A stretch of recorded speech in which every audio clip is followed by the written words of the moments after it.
What's up, everybody? We're sitting outside of a Home Depot in Melbourne, Florida, getting ready to have a DeeMax disc brake upgrade done on our Brinkley Model Z 3300. The park we're in doesn't let us do it in the park, so we're here borrowing Home Depot's parking lot to get it done. We're working with BJ of WanderingBearRV, who came to us highly recommended by many others out there in the RV community. So we're going to follow along the install, see how things go, see if there's something you might want to do.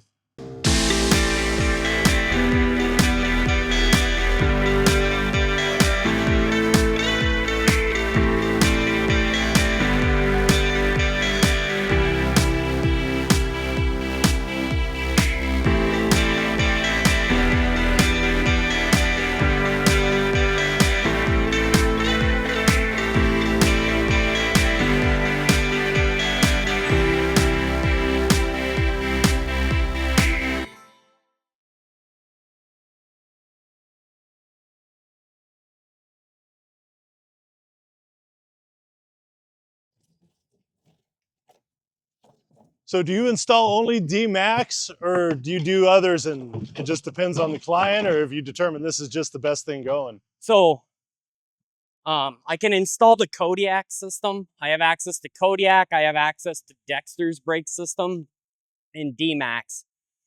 I typically steer customers to the DeeMax product, specifically for the fact that it has a significantly better warranty. Oh, okay. So it has a 7-year warranty, where most, Dexter and Kodiak, I believe, are a 2 or a 3-year warranty on their product.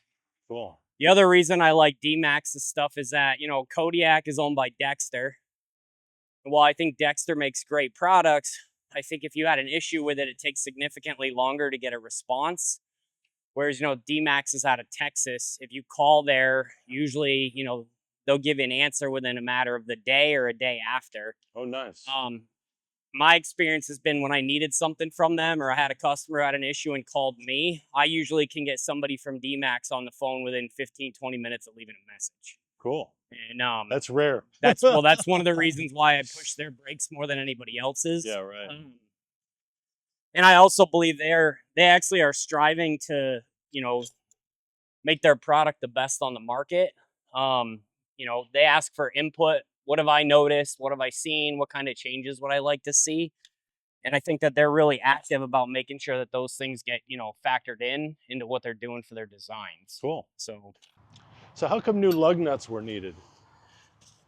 One is the lug nuts that you have are what's called a hollow cap lug nut. And I'll show you what that means afterward. But essentially, it's a steel nut that has like a tin cap over it that's black. What happens is the more you put them on and off, eventually they'll crack. And then when you go to turn them, that cap will twist in the socket. It'll split, and then it'll either round off the corners of the nuts. Okay. And so, one, reusing them on new wheel studs gives them a high probability of stripping them out. And if you're going to put new wheel studs on, being that they're in the rotors, I'd rather new lug nuts, and that way I know it's fresh to go right from the beginning. I also only use solid lug nuts, so you don't have that cap issue. Because, if you're on the side of like I-4, the turnpike, and that socket jams up and it's the second lug nut in, I spent 20 minutes on one trying to get it out of the socket before I had the bench vise. And that's a lot of swearing and aggravation. And, if you're on the side of I-4, you want to be in and out as quick as you can, because nobody pulls over, nobody slows down. And it's a super small additional investment if you're putting, this caliber of a brake job on. Yeah. So this is a cap lug nut. So if you look in the inside, you can see the tin cap that goes on the outside of it. And then these are the solid lug nuts that I put in. And they don't have that. They're solid all the way through. So that's literally a drilled hole in a solid piece of steel. Yep. Got it. So, and I didn't examine them all, but my guess is if you've had them on and off a couple of times, you probably got 1 or 2 that have a crack in the side of them. But, they're the cheapest lug nuts the RV manufacturers can get. That's why they use them. Gotcha. So red Loctite, that's the make sure it doesn't ever go anywhere stuff. Yep, that's to keep it in place once I tighten it. So, and then you'll see after I torque it down, I'll run a red paint marker, and I'll make a witness mark. And that way, if you or the next guy who's doing the bearing repack, when he takes the rotor off, he can do a quick visual inspection to see that those are all tight and stayed where I put them. knock on wood, I've never had one come loose. Manufacturers, stop using drum brakes on your high-end units. They end up in graveyards like this.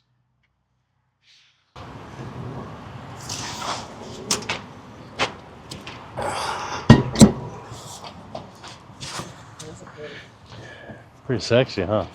Just leave them like that, not even put the tires back on. You're not gonna get far. So you have to tighten that down and then just back it off just a hair to where there's not too much friction, but there's no slop. Yeah. So Dexter's manual, I call it the 12-inch wrench rule, which is what I do. And there's a feel to it. If you haven't done a lot of them, it's 50 foot-pounds. So you torque it to 50 foot-pounds, you back it off a quarter of a turn, then you finger tighten it. And then because you have a cotter key, you do not tighten to the next slot, you back off to the next slot. Right. If you over tighten, then what happens is when you turn, you know, you're always dragging a wheel because they don't have the ability to articulate like the front of your car does. Yep. So that pressure of the torque on it, it actually moves the bearings, it moves everything on the internals. If it's too tight, it'll eat the rollers and the retainer right out of the bearings. And so that's why, you know, they call it end play. And you're setting it so that the bearing has the ability to flex back and forth when you're turning. Gotcha. So the thing is no channel locks. Right. So Dexter did a study and they found that they had a bunch of bearing failures from guys that would get on that nut, slip off with the channel locks, and it'll shave little pieces of metal off, go in and destroy the bearing. So 1.5 inch socket. Something you wouldn't even think about. Yeah.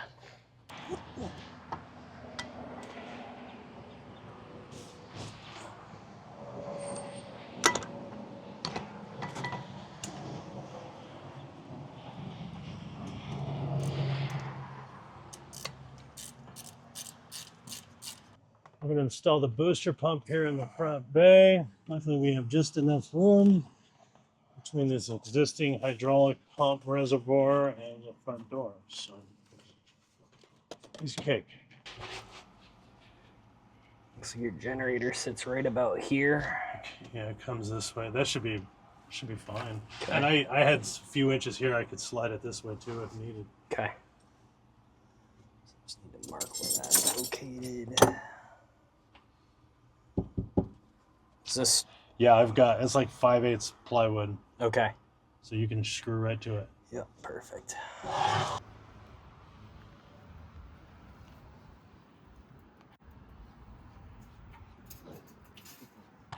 All right, rotors and calipers are in. Plumbing is done.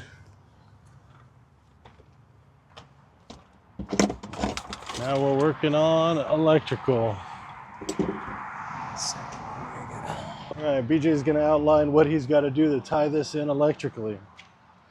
So in this box here, you have your blue circuit, which on these right here is usually this far one here. And you'll see they pigtail in the black, which is actually the power feed from the emergency breakaway. So you pull power from the coach up to the box, onto one side of the breakaway, and then out of the breakaway into the blue circuit, which goes in and would normally run your magnets on your drum brakes.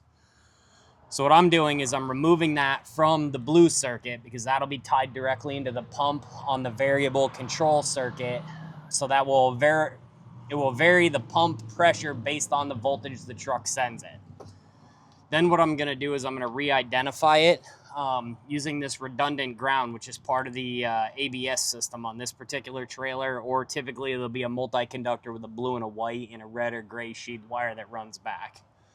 So I'm gonna re-identify this ground and then pick it back up on the pump as the emergency breakaway circuit. So in the event that there was separation, it would send that power directly back to the pump, and in the emergency breakaway circuit, that tells the pump to run at max pressure, which is 1600 PSI, and lock the brakes up. So that's the purpose of that. Okay. But the only change that typically I make up here is I just re-identify this breakaway circuit and send it back through this redundant ground back into the trailer. Gotcha.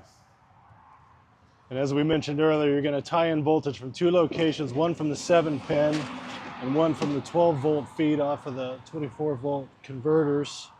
That way, if the truck and trailer were to ever separate, we've done it power sources, one at the truck, one at the trailer. But so what happens though is, and I've seen it a lot, the Alliance forums, there was somebody on there who was like, you can just remove that black wire out of the battery area and you can just add it to your DC to DC converter. And what they didn't realize is when you make that switch, you actually deactivate the breakaway system. So in the event your trailer did separate and your brakes never activate, if there was an investigation and they go, why did the trailer go so much further? And then they actually start digging into it and find out that you modified your trailer, your insurance company 9 times out of 10 will drop you on that. Yeah, good luck getting that claim covered. Yeah, so it's a really big deal to just make sure that you're actually supposed to test this breakaway. You know, I recommend maybe twice a year. Pull it out. In your system, you'll hear the pump kick on. You'll hear it when we go to bleed the system also. If you've got magnets, you know, pull it out, take an amp draw, see what you're getting for amperage on it.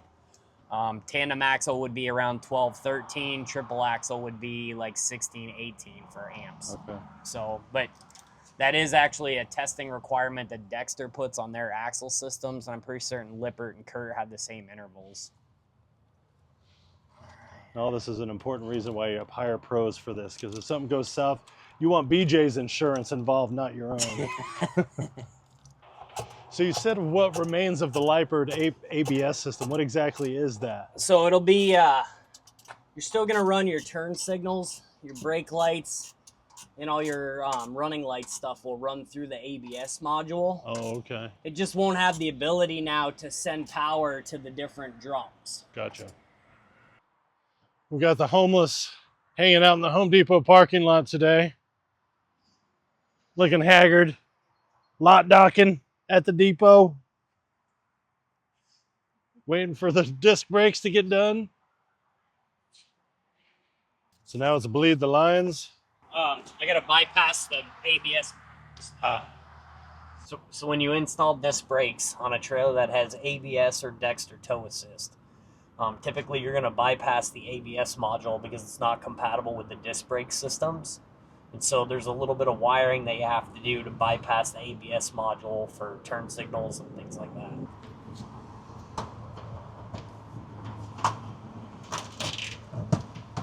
Jackpot.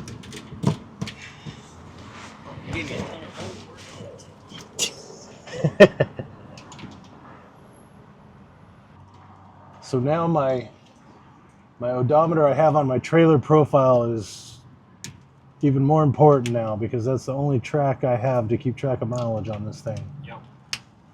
Somebody told me to create a new trailer profile for the disc brake and have the two separate.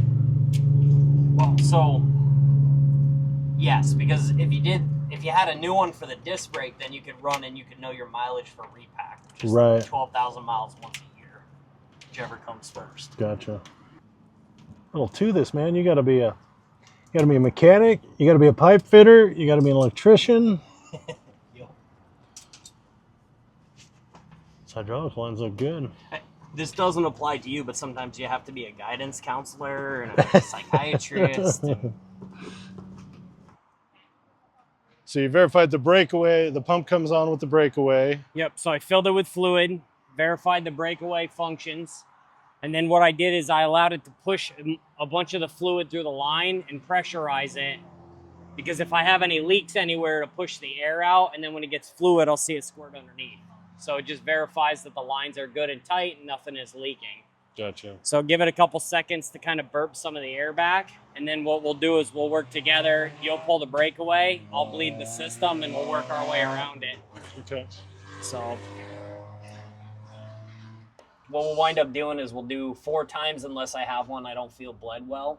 Okay. We'll do another one. And then when we finish the last wheel, I'll have you hold off on topping it off in order to allow the pump to kind of settle back. And then once it settles back, we fill it to final level. So after I put it back in, I'm going to top it off every time. Yes. Okay. Yep. Yeah, because if I drain it completely out and we suck air, I have to start all over again. So, gotcha. And I'm really good about making sure I only need 2 quarts. So if we go over a 3rd quart, you have to pay for a 3rd quart. Fair enough. Fair enough. All right, go ahead. Just pull, right? Hold on, I'm trying. Yeah, it wants you to earn it. Pull hard. There you go.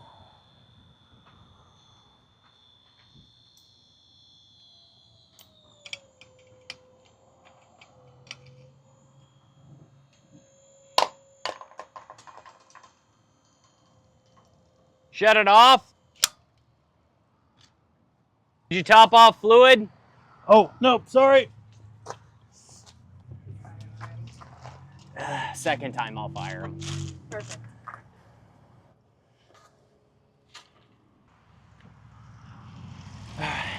So, once we top it off, what I'm gonna have you do is you're Over gonna here? yank the breakaway out, and then if you slowly push it in, you'll find a point where it disconnects the switch, but it's not locked in.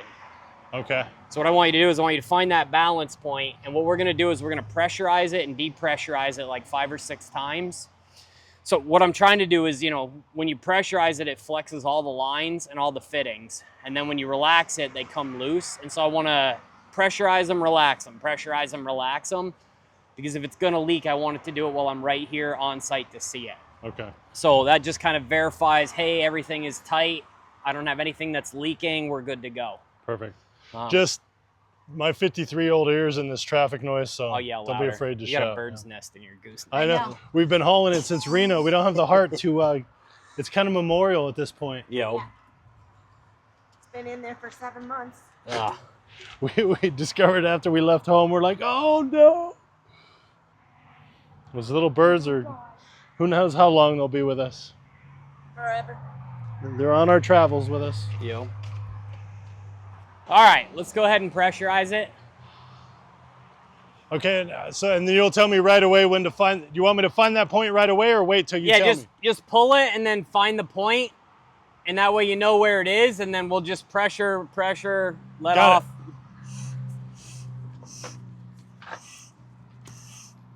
Oh my God, you gotta yank the hell out of this thing. There it is. Ah. There you go. On, On. off, Off. on, off, on, off, on,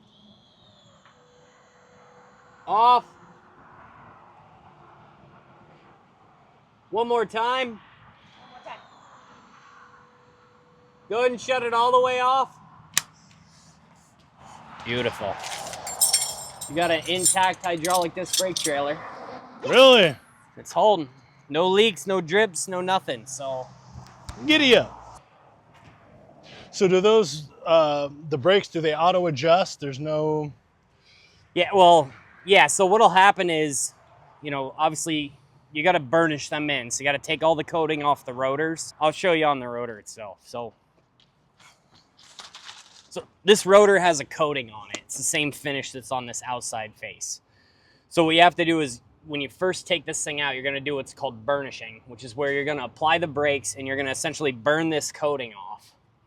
And then you have to understand, like, this is an imperfect surface and your brake pads are an imperfect surface. And so what you want to do is you want to create friction surface and maximum amount of surface area. So the pads and the rotor will start eating the coating off, and then what it'll do is it'll start mating together to find that perfect surface. And it takes a little while for it to get perfect, but usually the first 2 or 3 stops you do with this is gonna suck because that coating is allowing it to slide through. But it's that quick, huh? Yeah. A couple, 3 stops. Then what'll happen is it'll start eating this coating off, and then you'll start getting metal on pad, and that's when these will, you'll notice it happens quick. From there, it's a matter of adjusting your gain up and down by halves. So, you know, I want to start you at a 4.5, and we'll work up 5, 5.5, etc., until we find that spot where the truck and trailer are working together. Okay. Then what'll happen is you'll run it on that, but you're not married to a specific number. Right. So I want you to set the gain where you're confident this is going to stop and it feels comfortable for you behind the truck. I've heard things working the way it should. I should be able to lower that gain substantially of where it is with the Yes. drums. The caveat to that is, you know, certain trucks and manufacturers of trucks kind of run a different set up for gain. So typically Rams run the lower end of the gain spectrum. Fords are kind of in the middle. Chevy, GM trucks kind of run on the high end. So most Chevy guys, you know, if I can get them under a 7, that makes me really happy. Most of them settle at like a 7.5, 8. Oh, okay. Ford guys, I've had them anywhere from a 4 up to like a 7.5. So, but like I said, it's all in how your truck communicates with the pump to determine where that gain setting is going to be. Should I do some zigzags through this parking lot and braking events through here, or just hit the streets? It'd be better to hit the streets, Okay. honestly. So typically what I'd like to do is get it up to about 40. And then when you brake it, fairly aggressive into the braking, and then roll out of it at like 20. Speed back up to 40, do it again. Okay. So I'm going to put your wheels back on, get my jack stands out from underneath it, get everything torqued, and then from there I'll run and do a taillight test. And then once the taillight test is done, we'll plug your truck into it, and we'll run through a series of tests with the truck, making sure that it runs the pump and everything's golden. Perfect. So. Sounds great. All right. So BJ is going to tell us the overall system design, what we've got going on here, having just wrapped things up. Okay. So truck plugs into the factory 7-pin on your RV. From there, that power and signal goes into a pump system, which is installed here. It's integrated into the factory wiring.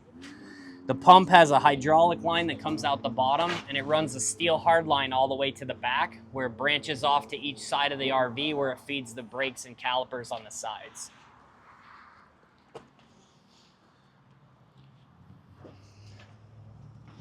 So on this particular RV, the hard line runs down the main line runs down the driver's side of the RV. From there, it branches across, and then it feeds both front and rear wheels on this side. It's steel hard line. It connects into a rubber flex line where it comes into the caliper. Caliper is mounted to a bracket, and then this is the rotor that stops it. This replaces the original drum, and this guy takes the place of your old brake assembly that was on the back.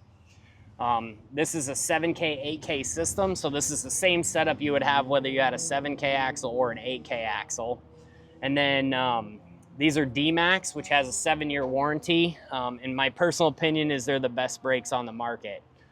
This is a threaded hub rotor, so it has an actual grease cap on the front. Brinkley supplies these Volcrum caps with their 7K and 8K setups. So I just reuse the caps on these because, one, they have a nice finish and they're really durable, where the pound-in cap style are notorious for coming out. So awesome. Significantly easier maintenance on these. You still have your 12,000 mile once-a-year bearing repack interval on them, but now you can actually see your brake pad. You can look through the rim and actually see what the thickness of the pad is. You can actually look at your rotor and see if you have any issues with that. And significantly harder to contaminate brake pads with a seal failure. So if the seal leaks grease into the back, it'll actually sling it out of this vent, and you'll notice it'll be on the back here or in here on the side of the caliper, but it can't physically contaminate the pads on the side. So even if the grease was leaking out the back, it's really, really rare would it ever contaminate a pad and cause an issue with brake performance. Awesome.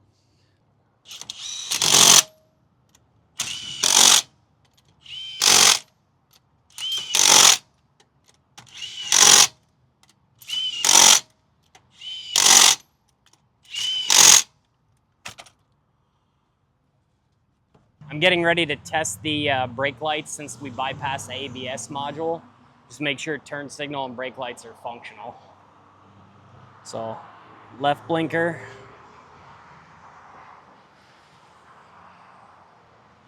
Right blinker. Reverse lights.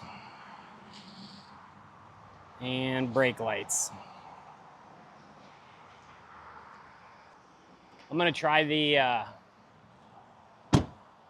your running lights off of the truck. Truck plugged in. Running lights good.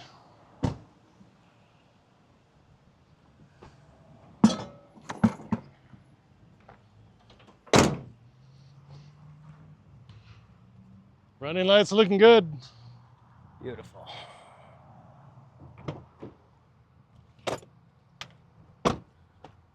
It's kind of bright over here.